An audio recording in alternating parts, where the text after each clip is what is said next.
Okay, so glad everyone's hanging around to do this. So what we're doing is the first SEDScast live edition where we're doing a chapter review. And so the goal of today is we're doing SEDS Rice the chapter today. We're going to do about 15 minutes of Ryan giving us some background on his chapter, and then we're going to talk through what they're doing at SEDS Rice correctly and what they could do better. And the whole point of this is for other chapters to be able to ask questions and find out what they are doing and what they aren't doing. And basically this cross-pollination of ideas between chapters is meant to help improve everyone's chapters. And so the reason we're doing it live is so that you guys that are listening can ask questions, and then we'll also post this on YouTube afterwards. But the reason it's live is that after Ryan gives a brief overview of his chapter, we can talk through as a group basically, and you guys can ask the questions that you want to hear. Obviously when we do SEDScast recordings, it's just like mostly questions that we come up with, but I want people to be able to ask the questions that they want to have answered and then apply to their chapters. So I've talked to Ryan a little bit beforehand, but basically what we'll start off with is going through a summary of his chapter. Can I confirm, is the meeting being recorded yet? Yeah, I got a recording on my computer. Okay, cool. So yeah, if that's all good, does anyone have any questions about this before we get started? Looks like not. Okay, cool. So we'll go ahead and get started. And Ryan, if you could just start in a couple minutes, just explain to everyone and reiterate. I know a lot of people know you, but just let us know who you are, what your position has been with your SEDS chapter, and then just a little bit of background on how you guys got started and what you do. All right, sounds great. Well, hello, everyone. My name is Ryan Udell. I am a senior mechanical engineer at Rice University, and I have been the president of my SEDS chapter for the last 2 years and will become 3 years. I'll go into that more later, but and I'm also on the SEDS USA board staff as the chapter, as the strategic partnerships manager. And so with SEDS Rice was founded in 2014, and it was founded by a group of very enthusiastic space studies, master's and graduate physics PhD students. So they would do a great job. They were doing a great job, but it really didn't pick up a lot of momentum. So unfortunately, the chapter actually fizzled out to about one person for 2 years in 2016 and 2017. It was just upkept by one person. And then in 2018, I unknowingly, not knowing what SEDS was, became president of this chapter called Students for the Exploration and Development of Space. Had no idea that SEDS was a national organization, had no idea how many amazing students were in it or anything like that. And really, I thought, well, at my university, there was currently one rocketry club, and it was the largest engineering club and the largest aerospace club, and just one of the largest project clubs at Rice in general. But the one thing that always found me puzzling was, while Rice had an incredible history within aerospace, and really the space industry, in 1962, of course, President Kennedy gave his speech at Rice Stadium, the Moon speech, the super famous one that I'm sure everyone has heard here. And then in 1963, Rice University opened the first ever space studies department in the world. So we have an incredible history, and now that space studies department has turned itself into what's our astrophysics and physics department at Rice, as well as our Rice Space Institute, one of our 6 institutes on campus. And it's really, while it's still space is still a big thing at Rice, we don't really get any companies coming to our career fairs that are even in aerospace or aviation for that matter. I think the closest at the career fair in 2018, the closest company we had to an aerospace company was United Airlines, and they were not looking for any engineers. They were looking for MBA finance people. So not really great for aerospace. So I saw starting the SEDS chapter in 2018 as not starting it, but revamping it as an incredible opportunity to add in all the other amazing projects instead of just engines and rockets, but as well as bringing back tons of aerospace companies that are all local to the Houston area on campus. So that matriculated itself into 2 categories at Rice after an extensive recruitment plan and designing websites and determining what I wanted to shape this club into, along with the help of the Rice Space Institute as the main sponsor of the club. So thus we were the formal student branch of aerospace at all of Rice. We decided to go 2 routes. It was technical and non-technical. The non-technical matriculating itself into several events, including our flagship event, which is called the Owls in Space Symposium, which I'll probably go into that later. And the technical project matriculating itself into a CubeSat, which just so happened to start because of the SEDSat 2 competition. And although we didn't win that competition, we kept at it. We got a lot of great feedback from that. And then we're actually accepted just this past February in the 11th round of the CubeSat launch initiative as an auxiliary payload. So just like Virginia Tech, congratulations for them winning, we also now have a ride to space. So that was very cool. And we have now a lot of events. We actually helped bring in over 20 companies with 50 plus professionals in the aerospace industry throughout all of our events. Probably now it's more like hundreds of professionals. And with our flagship event, the Owls in Space Symposium, bringing over 5 astronauts so far, the administrator at NASA, Jim Bridenstine, the Johnson Space Director, Mark Geyer, and several other incredible people. And this matriculated itself into career fairs, as well as now at our overall Rice career fair, like the university career fair that they put on. There's now aerospace companies. There's about 5 of them. That's a start. Jacobs Engineering being one of them. They started coming in. A few others started coming in. So that's been very cool. So we've actually, just students, were able to push the university into a direction where now the university is also looking into doing more research with space and joining up efforts. We were actually invited to the table with like the leaders of the institutes, the deans, and everyone, and NASA to talk about how research can start at Rice, more research can be done at Rice in the realm of space studies. And that was mainly because we invited NASA to the campus through SEDS. So that wouldn't have happened without SEDS. So there's incredible things that you can do. And now the university has 4 professors who they just hired who are now solely focused on that like research area, which is incredible. So just a student organization helped to, start getting more professors involved in space. And already there was like 40 plus professors involved at some point with space. But there's like a lot of people who are now being hired at Rice who are starting to just do aerospace. Maybe in like computer science, they'll be looking at aerospace related algorithms and things like that.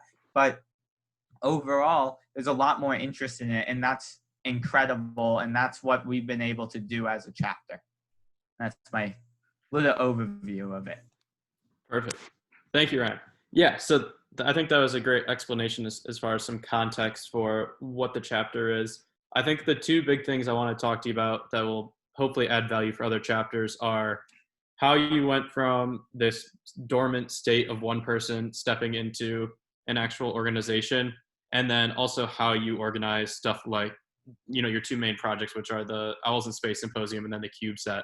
So let's start with how you figured out how to take SEDS that was, one person and build it back up into a chapter. Because I think there's a lot of SEDS chapters that are smaller, or there's people, that are listening to this that are just getting ready to start a chapter or something. What were some things you did early on that helped you build the chapter? And what are some things that people should watch out for if they're building their chapter up?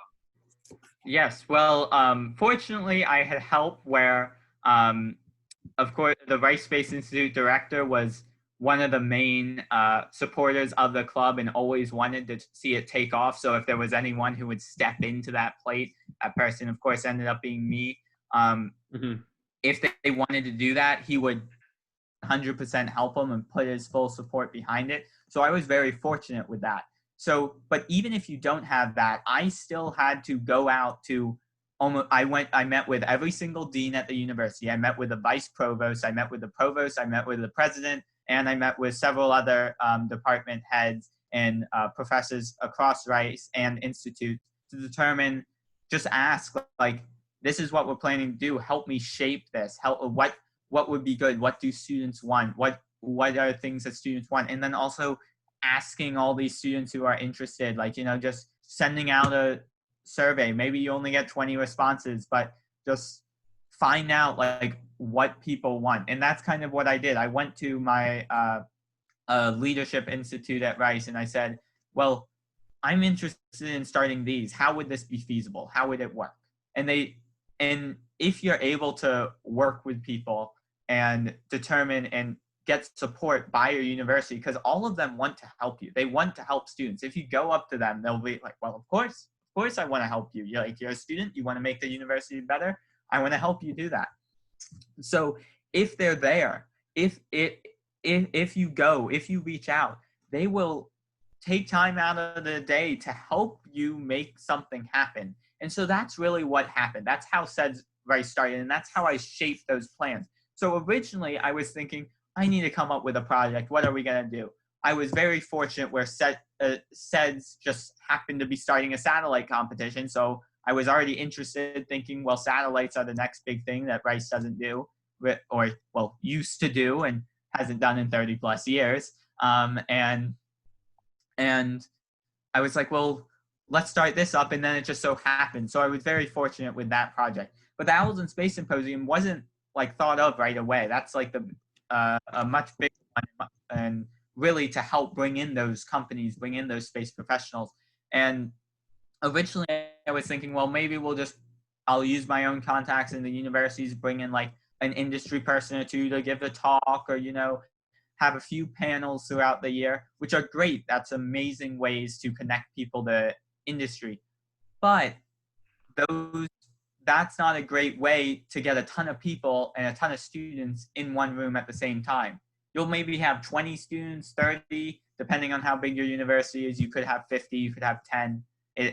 But if you're only going to have 10 people in like a panel, that doesn't really show, with a panel of 4 industry members, that doesn't show the industry that there's a lot of people interested in it. So that kind of started formulating how, and the ideas I got from other people, well, how do we make it so there's a ton of students, it's open to everyone in one room at one time, and we just have a freaking amazing event, right? So we just have an incredible event, and that's how it kind of matured itself into, well, let's put all those panels together, still have, a speaker throughout the year every now and then, but let's put all those panels together and put it in a one-day event, have, lunch with astronauts, have career booths, and kind of make it a miniature, like almost conference, and make it a one-day event, make it, only like 5-6 hours, so doesn't take up your entire day. And that matriculated itself into the Owls in Space Symposium. And we were very fortunate that, of course, the current NASA administrator is a Rice alum. And I was also fortunate that I actually met him in an internship that I had on Capitol Hill in 2018 when I was starting it. So all these things started falling into place, but I just needed the help to reach out to other people at my university to help me figure out how to put them all together. And that's kind of how we went from, let's just have one person, to get like 10 people on a team for a CubeSat, 5 people on a team for Owls in Space Symposium, to now today, where we have 3 major projects going on, including the OwlSat and a couple rovers, as well as the symposium, starting a new Society of Women in Space chapter, and having a bunch of lectures and other opportunities for students, with a team of over 30 to probably going to be, it was about 30 to 40 this whole year. So that's how and it's really all about making sure you show, and to get other students on board and seeing the same path, is showing them that you can provide the resources necessary to succeed what they can succeed. So if you are able to show someone the path, show the light at the end of the tunnel, maybe there's a lot of bumps in the road, it's really dark, it's hard to see it. But if you can show, like, this is what it will matriculate into, and this is how you would get there. You just have to, go out and do it. That's how you get a ton of people on board with you. That's how you motivate them to do it, because you get them excited about, oh, let's hold a symposium. They're like, well, that's awesome. I'm really excited about that, but how in the world are we going to do it, right? How in the world are we going to start a CubeSat team? Oh, well, here's the plan. Let's, reach out to these professors who have done things similar to CubeSat. Let's reach out to these contacts we have. Here's like a competition we can do. Here's some professors who can help us with failure mode analysis. Here's some people who know like a little more what they're doing. And then here's like, the overall milestone plans that we can make something happen. And if you show them, oh, wow, it's super possible to do this, now more people will want to do it with you and want to go on that same journey with you, even if they're not, crazy motivated like some of y'all are.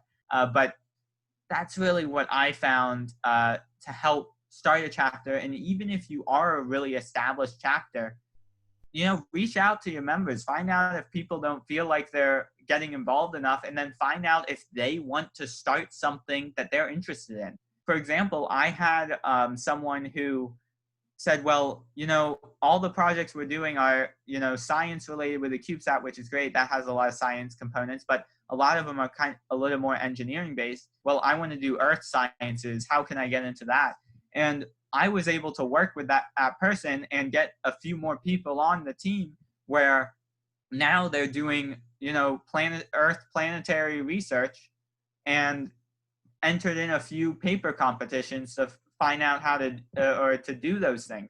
So I would say, like, one of the things that I think we have that there's a problem with throughout is that people don't really believe they can. There's a lot of people who believe they have to do things that are already established.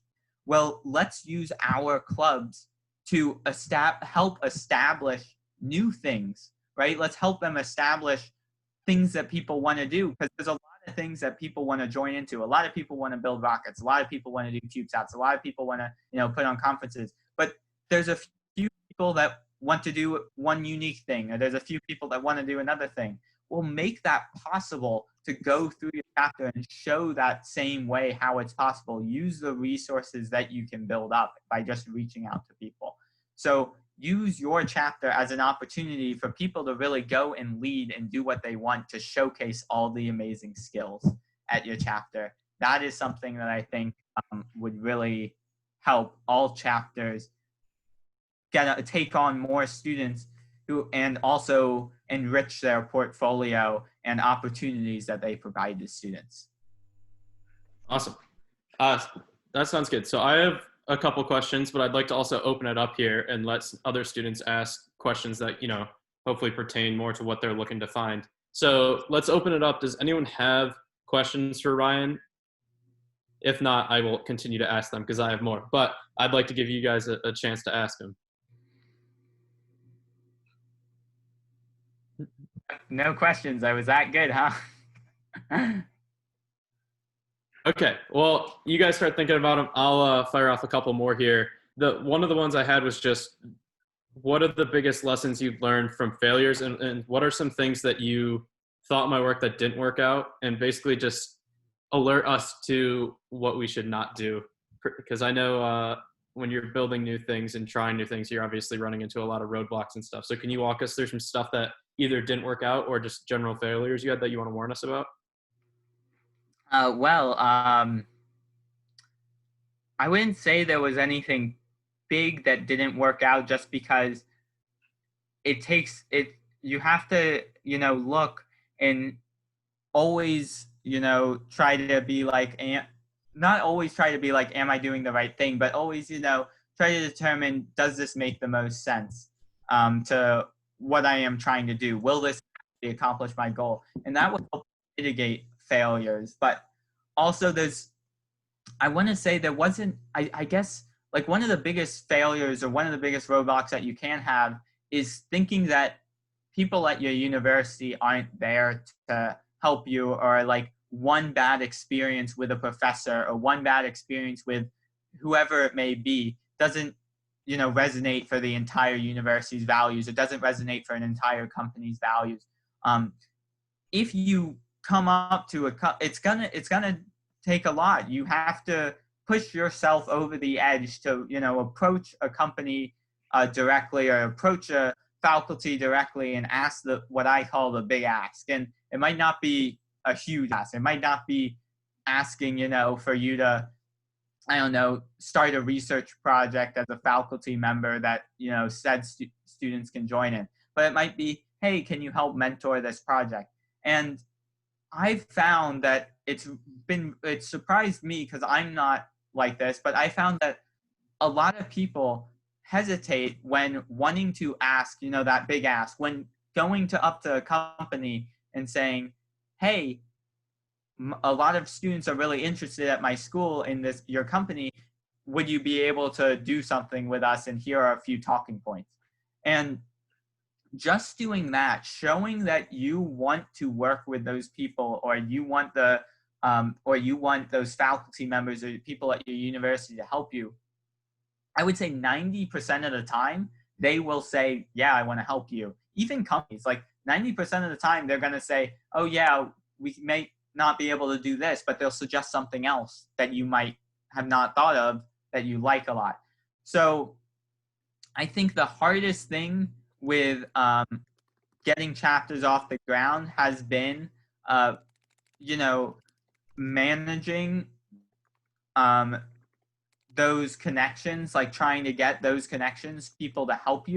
But once you start getting those people to help you, then you can start focusing on, okay, here's like our plan of action. Here's how I show someone and motivate people to go from step A to Z, showing that light at the end of the tunnel. And that's kind of what I'd be looking for. So I wouldn't say, oh, and it's something, there's things you should avoid. I mean, of course you should avoid, I guess, the normal stuff. You should avoid posting things that should be posted, basic etiquette, things like that. You should make sure that, maybe a couple people read a social media post before you post it. But I would say it's more about the things that you're not doing that causes you to, I guess, fail, for lack of a better term, or hinder your ability to succeed, than things that you are doing. Because most of the stuff that you're doing, especially in college right now, I mean, you might have a rocket blow up. You might, launch a CubeSat and, a professional rocket blows up. Or you might have something that sets you back. But it doesn't necessarily cause you failures. It's more about, it provides more opportunities for you to succeed. So for me personally, I helped build my own University Spaceport America Cup rocket back in the 2018 competition. And leading up to that competition, I ended up being in charge of the recovery team completely and all the recovery components.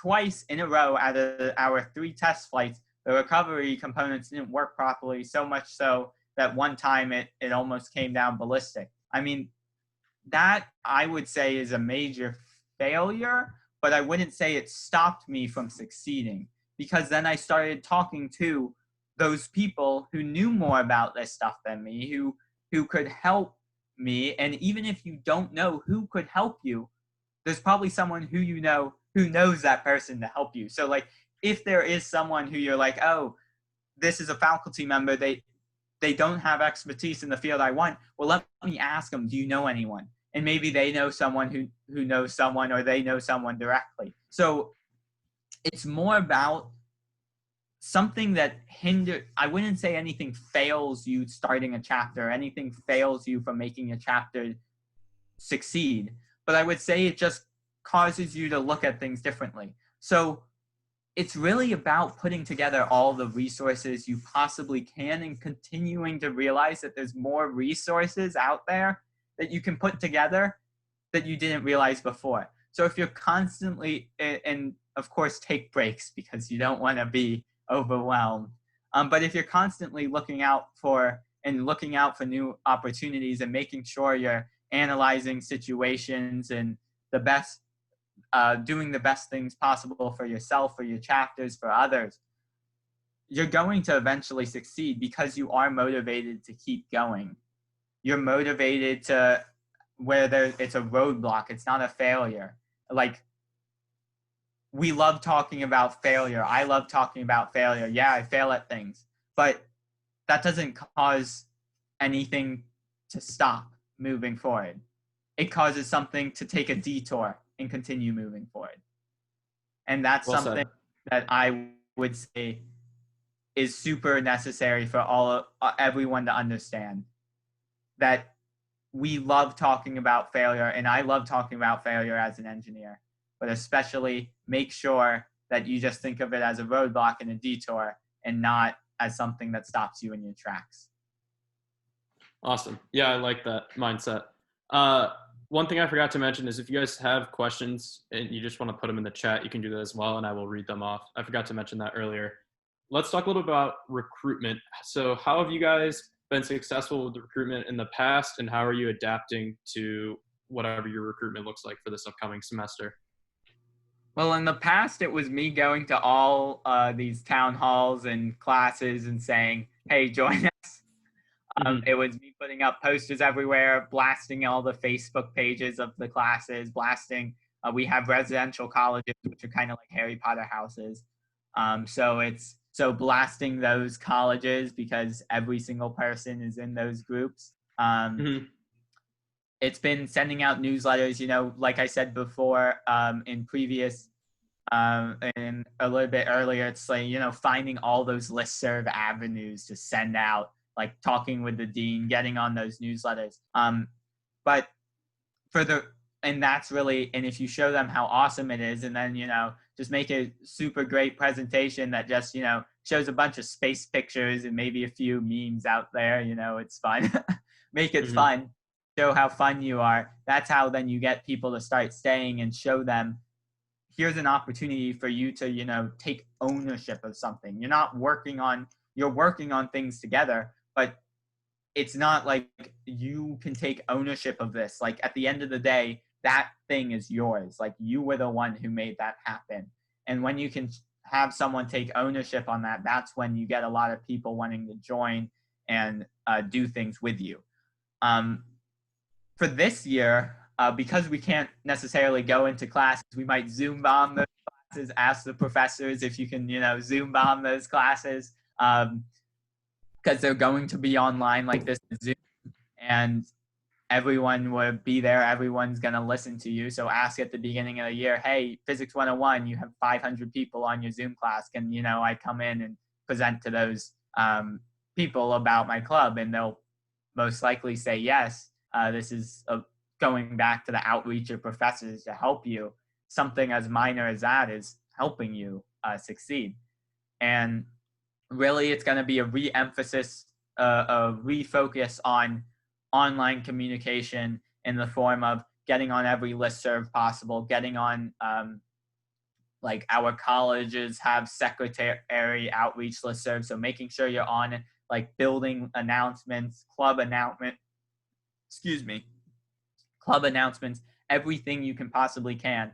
Like, we always think we don't want to spam things too much, and that's fine. You don't have to, spam people. But if people keep seeing this organization pop up and your SEDS club pop up in a ton of different platforms, and then, like, every week for like 2 or 3 weeks, those organizations pop up on those platforms, well, now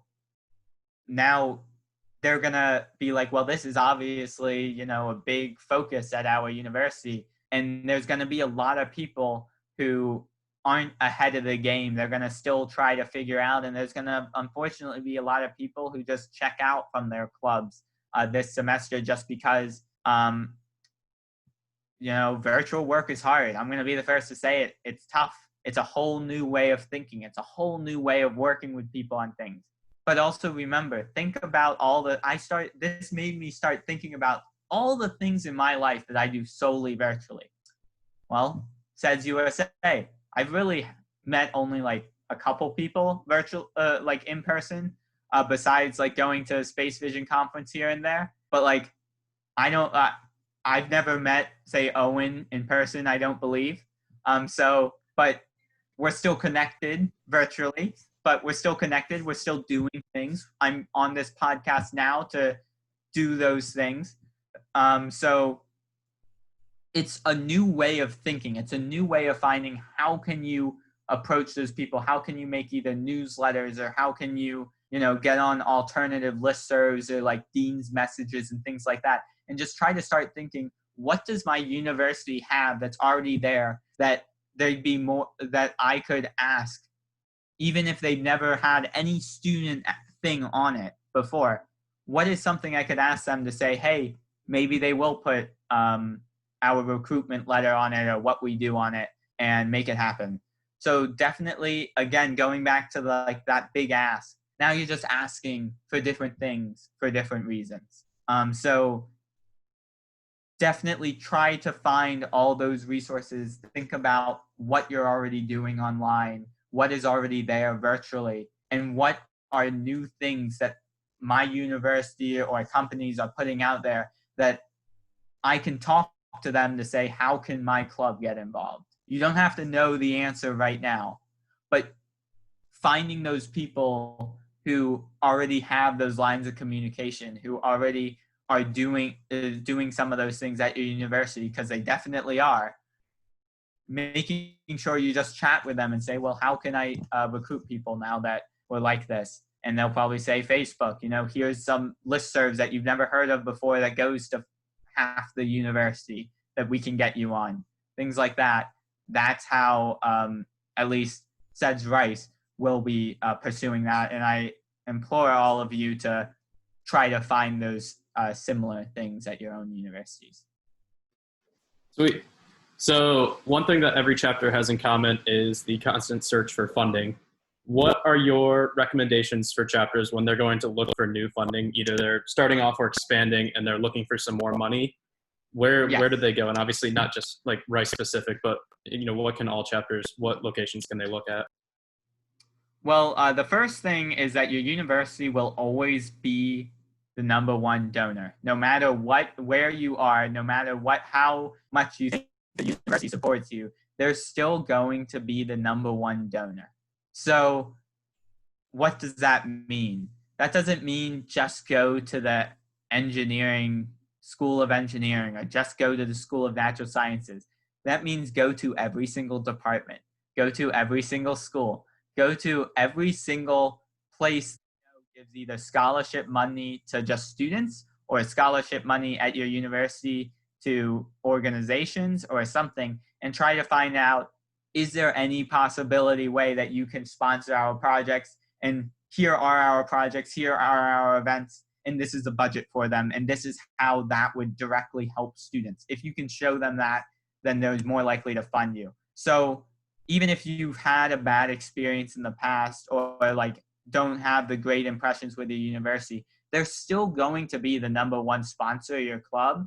So make sure to find all those different opportunities at your university, because there's a lot more there. There's a lot more funding resources at every university than you think. Now, the second thing I would do is immediately reach out to those alumni who are in those alumni organizations that are already working with the university. So this could be your engineering alumni. This could be the overall school alumni. This could be natural sciences alumni. This could be humanities or social sciences alumni. Ask them and say, this is how you would directly help and support students at your own university. And that will end up becoming another revenue source. But also, if you can make an outreach component to your projects or to your events, like for example, with our symposium, we said anyone's welcome, any alumni. We had probably 20 members of the Rice Engineering alumni come to that event, as well as several other alumni groups. For our CubeSat project, we made it so the outreach component is sending your name to space, similar to how NASA does that with their Perseverance rover and with Curiosity in the past. And now these alumni organizations and these alumni feel like they're a part of your club, even minimally, by just submitting their name to go on a satellite that you're building. And now they're more likely to, you can easily develop fundraising campaigns about that. The third opportunity I would look into, and which is something that is highly overlooked at by like almost everyone, is community foundations. Right now, community foundations are not grant foundations. They're not company foundations, right? They're not run by companies.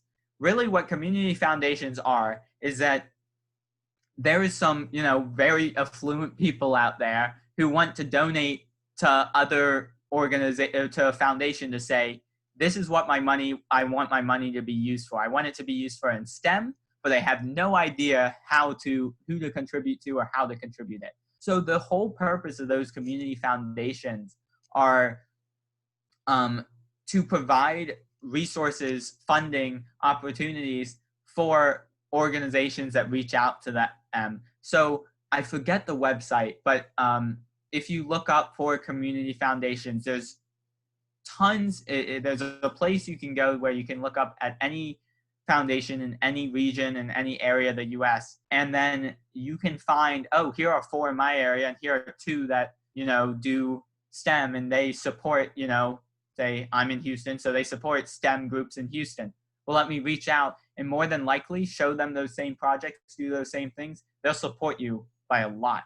Maybe not as much as your university, but definitely a lot more than you might think. And that is something that's highly overlooked by a lot of people, is community foundations. And then the final thing, of course, is companies. You don't want to neglect companies, but one of the mistakes that I found that's continuously made is that people just immediately go and ask for money without actually building a relationship with someone first. You want to build a relationship with that company. You want to show what you can do. You want to invite them maybe to a few events that you have, or have them help you out with something for free. You're actually, it's not for free because you're taking their time, and that's huge. Like, just their time is basically a donation. But then once they start seeing what your club is all about and what everything is about, you've now built a relationship with them. And now they're much more likely to donate money, even if it's a little bit at first. They're much more likely to donate. And I found that I've asked people directly in the past, and I found maybe 10% or so who I didn't have a relationship with. Now, these are like, of course, just numbers from a very small sample, so they're highly skewed. But I found maybe 10% or so said then, yeah, we'll help you guys out, to where when I built a relationship first, that number increases like 50 to 60%. Once you build that relationship with people, now they're going to be like, oh yeah, we want to support you more than just you got us connected with students, and now like maybe 1 or 2 are hired by my company. Maybe it doesn't take that long, but I'm looking to hire these people for my company, or I'm looking to, or I'm helping these people out. Now you built that relationship, they think highly of you, and now they're going to donate more. So those are 4 very key areas that I'd look into. You don't have to necessarily look into them in that order, but the number 1 thing you should be looking into is what are all the opportunities at my university first, because you are more likely than any of those other areas to get funding from your own university. Awesome. Yeah, I think that's a great strategy you just outlined there. Looks like someone just asked a question about, so it's about recruiting and how many members you have. Sorry, I'm just reading through it real quick. Yeah, so it's talking about retention. So what are your strategies for retaining members once maybe you get them to the first big meeting? How do you get them involved with projects, and how do you keep them on board? Yeah, great question. So I hinted at this before about helping students do what they want to do, right? So What does that mean? And that means not saying, oh, our club doesn't do that. That's saying, oh, that's an awesome idea. I can't, 100% dedicate my time to that, but I can get you the resources necessary for you to start. You want to start say they found, I don't know, an event on NASA's website that they want to, take part in. Let's call it the Rascal competition, for example, where, NASA calls on universities to develop presentations and papers of really cool advanced space design, right? Pretty sure, was it University of Puerto Rico won that? SEDS University of Puerto Rico, so good job there. Congrats. But like, say some student comes up to you and you want to do that and your club doesn't do that, you don't know how to do that, right? But they tell you, you want to sit down with them, hear out what are you actually doing? And then you want to say, well, that sounds great. Here are a few professors, or here are a few areas and resources that I can provide you to help. I might not be able to, lead the project for you, but that's what you want to do. You want to lead that project, and then I'll help you, advertise it, get members on board, and get the resources necessary for you to go and do that. And so while you're not necessarily building an individual relationship with every person, because especially at the larger chapters, that's really hard. I know like certain chapters are 200 plus members. I'm not going to know even the names of every single member when my chapter is more than 100 people. But what I am going to know is I'm going to know the most dedicated people who want to start their own things and are interested in certain areas and want to go out and do things. So don't don't be afraid to, help someone start something new. Don't hinder people from saying, oh, our chapter doesn't do that. Keep helping people, pursue what they want to pursue. And that's how you get multiple people engaged. That might mean your chapter portfolio expands to 10 plus projects. And that might mean some of the projects won't fully go through because you can't, 100 dedicate all your time to, probably once you're past 2 or 3 projects, you can't dedicate enough time to see them all succeed. But that's okay, because the experience is more important, and knowing that you have provided opportunities for another person to succeed or fail on their own is much more important, because now that person feels like that they personally are something that they enjoy, that they like. And so maybe you will start losing a few members because, some of these projects might fail, but initially that'll show that you're willing to, expand your chapter's portfolio, expand the opportunities for students. And that's something that's really important. The willingness to expand your portfolio, to expand opportunities.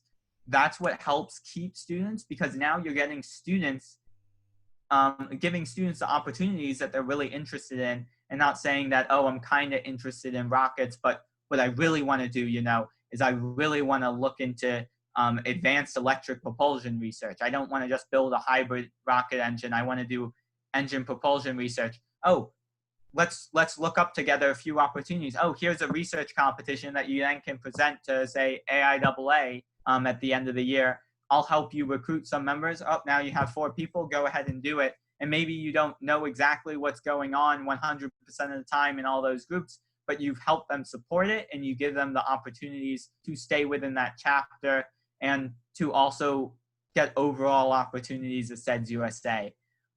It's really all about helping students achieve what they want to achieve, not hindering them from opportunities, but showing them that it is possible to do what they really want to do. They just need, that extra boost that you needed when, say, you started the chapter. Cool. Awesome. Any last questions for Ryan? We're running pretty much up to the end of our time here, but if anyone has a last quick question, go for it. I'd be happy to also answer any questions that, if you don't want to ask right now and just want to email me directly, I'll put my email in the chat. Perfect. Yeah. Okay. Well, yeah, like he said, feel free to reach out to him if you guys have questions you want to talk to him about separately. Thank you, Ryan, for taking some time to talk with us, and thank you guys for all hopping on and listening. And I think it was a decent first attempt at what we're going to be doing. I think we're going to do these pretty much after every council chapter meeting from here on out with different chapters. And then, like I said, this will also be posted on YouTube. So If you want to tell your chapters about it, or if there's people you think need to listen to it, I'm sure you'll get an email blast at some point in the next newsletter or something that has the link to where you can find all these videos. But thank you guys for being on today.